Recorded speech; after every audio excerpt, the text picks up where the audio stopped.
അടിമാലി മണ്ണിടിച്ചിലിൽ വിശദീകരണവുമായി ദേശീയപാത അതോറിറ്റി. അപകടമുണ്ടായ സ്ഥലത്ത് ദേശീയപാതയുടെ ഒരു നിർമ്മാണവും നടന്നിരുന്നില്ല എന്ന വിശദീകരണം. ബിജുവും ഭാര്യയും അപകടത്തിൽപ്പെട്ടത് വ്യക്തിപരമായ ആവശ്യത്തിന് വീട്ടിൽ പോയപ്പോഴായിരുന്നു.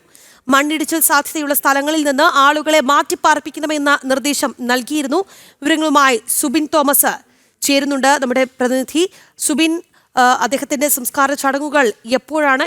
ഒപ്പം തന്നെ ദേശീയപാത അതോറിറ്റിയുടെ ഒരു വിശദീകരണം വരുന്നുണ്ട്. ആ വിശദീകരണത്തിൽ എന്തൊക്കെ കാര്യങ്ങൾ പറയുന്നു?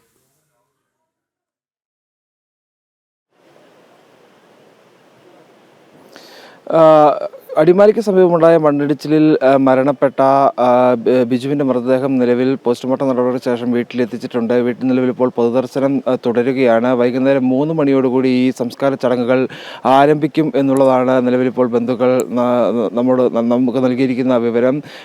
ബിജുവിൻ്റെ മകൾ പുറത്ത് പഠിക്കുകയാണ്. മകൾ കൂടി എത്തേണ്ടതായുണ്ട്. അവരോട് എത്തിയാൽ ഈ സംസ്കാര ചടങ്ങുകളിലേക്ക് കടക്കുമെന്നാണ് ബന്ധുക്കൾ നിലവിൽ അറിയിച്ചിട്ടുള്ളത്. എന്തായാലും നിലവിൽ ഈ മണ്ണിടിച്ചിലുമായി ബന്ധപ്പെട്ട് ദേശീയപാത അതോറിറ്റിക്കെതിരെ വലിയ രീതിയിലുള്ള ദേശീയപാത അതോറിറ്റിയുമായി ബന്ധപ്പെട്ട് നിരവധി ആരോപണങ്ങൾ ഉയർന്നു വരുന്ന ഒരു സാഹചര്യമുണ്ടായിരുന്നു. പ്രധാനമായും ദേശീയപാത നിർമ്മാണവുമായി ബന്ധപ്പെട്ട് ഉണ്ടായ അപാകതകൾ, അതായത് അശാസ്ത്രീയമായ നിർമ്മാണമാണ് ഈ അപകടമുണ്ടാക്കിയതെന്നുള്ള ആരോപണമാണ് രാവിലെ മുതൽ ഉയർന്നിരുന്നത്. എന്നാൽ ഇതെല്ലാം തള്ളിയുള്ളൊരു വിശദീകരണമാണ് നിലവിലിപ്പോൾ ദേശീയപാത അതോറിറ്റിയുടെ ഭാഗത്തു നിന്നുണ്ടായിട്ടുള്ളത്.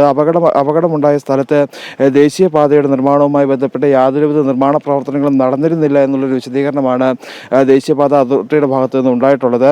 ഈ മണ്ണിടിച്ചിൽ ഉണ്ടാവാനുള്ള സാധ്യതകൾ മുൻകൂട്ടി കണ്ടിരുന്നു. അതായത് മണ്ണിടിച്ചിൽ ഭൂമി വിണ്ടു നിൽക്കുന്ന പ്രദേശങ്ങൾ സംബന്ധിച്ച് കൃത്യമായ വിവരം ലഭിച്ചിരുന്നു. ഇതുമായി ബന്ധപ്പെട്ട് കൃത്യമായ നിർദ്ദേശം തദ്ദേശ സ്വയംഭരണ സ്ഥാപനങ്ങൾക്ക് നൽകിയിരുന്നു. ഇതുമായി ബന്ധപ്പെട്ട് ഇതിൻ്റെ സമീപ പ്രദേശങ്ങളിൽ മണ്ണിടിച്ചിൽ ഉണ്ടാവാനുള്ള സാധ്യതയുള്ള സ്ഥലങ്ങളിൽ നിന്ന് ആളുകൾ മാറി താമസിക്കണമെന്നുള്ള കൃത്യമായ നിർദ്ദേശം നൽകിയിരുന്നു. എന്നാൽ ഈ നിർദ്ദേശം പാലിക്കാതെയാണ് ബിജുവും ഭാര്യയും തിരികെ വീട്ടിലേക്ക് വ്യക്തിപരമായ ആവശ്യത്തിന് വേണ്ടി എത്തിയത് എന്നുള്ളൊരു വിശദീകരണമാണ് ദേശീയപാത അതോറിറ്റിയുടെ ഭാഗത്തു നിന്നുണ്ടായിട്ടുള്ളത്. ദേശീയപാത അതോറിറ്റിക്ക് ഈ വീഴ്ചകളൊന്നും സംഭവിച്ചിട്ടില്ല. നിലവിൽ നിശ്ചയിച്ചിരുന്ന തരത്തിലുള്ള നിർമ്മാണ പ്രവർത്തനങ്ങൾ മാത്രമാണ് നടത്തിയിട്ടുള്ളത്. കൂടുതലായുള്ള നിർമ്മാണ പ്രവർത്തനങ്ങൾ ഒന്നും തന്നെ നടത്തിയിട്ടില്ല എന്നുള്ളൊരു വിശദീകരണമാണ് എന്തായാലും ദേശീയപാത അതോറിറ്റിയുടെ ഭാഗത്തു നിന്ന് വന്നിട്ടുള്ളത്. എന്നാൽ ഈ വിശദീകരണം അപ്പാടെ തള്ളുകയാണ് ഈ പ്രദേശത്തുള്ള ആളുകൾ എന്നുള്ളതാണ് മറ്റൊരു വസ്തുത. രാവിലെ മുതൽ അവർ പറയുന്നത് കഴിഞ്ഞ ഏതാനും ദിവസങ്ങളായി ഈ മണ്ണിടിഞ്ഞ പ്രദേശം കേന്ദ്രീകരിച്ച് കൃത്യമായി JCB ഉപയോഗിച്ച് വലിയ രീതിയിൽ മണ്ണെടുക്കുകയും അത്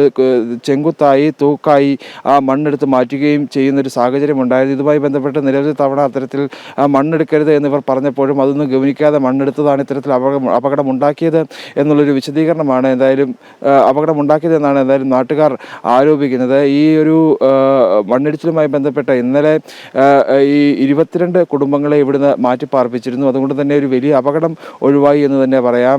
ബിജുവും ഭാര്യയും മാത്രമാണ് ഈ അപകടത്തിൽ പെട്ടത്. തൊട്ട് ഇവരുടെ വീടിനോട് ചേർന്ന് തന്നെയാണ് കുടുംബ വീടുള്ളത്. ആ വീട്ടിലാണ് ഈ മാറി താമസിക്കണമെന്ന് പറഞ്ഞപ്പോൾ ബിജുവും ഭാര്യ സന്ധ്യയും പോയിരുന്നത്. വിശദീകരണവുമായി ദേശീയപാത അതോറിറ്റി. അപകടമുണ്ടായ സ്ഥലത്ത് ദേശീയപാതയുടെ ഒരു നിർമ്മാണവും നടന്നിരുന്നില്ല എന്നാണ് വിശദീകരണം. ബിജുവും ഭാര്യയും അപകടത്തിൽപ്പെട്ടത് വ്യക്തിപരമായ ആവശ്യത്തിന് വീട്ടിൽ എത്തിയപ്പോഴായിരുന്നു. മണ്ണിടിച്ചിൽ സാധ്യതയുള്ള സ്ഥലങ്ങളിൽ നിന്ന് ആളുകളെ മാറ്റിപ്പാർപ്പിക്കണമെന്ന നിർദ്ദേശം നൽകിയിരുന്നു. എന്തായാലും ബിജുവിന്റെ സംസ്കാര ചടങ്ങുകൾ വൈകിട്ടോടെ നടക്കുമെന്നാണ് കരുതുന്നത്.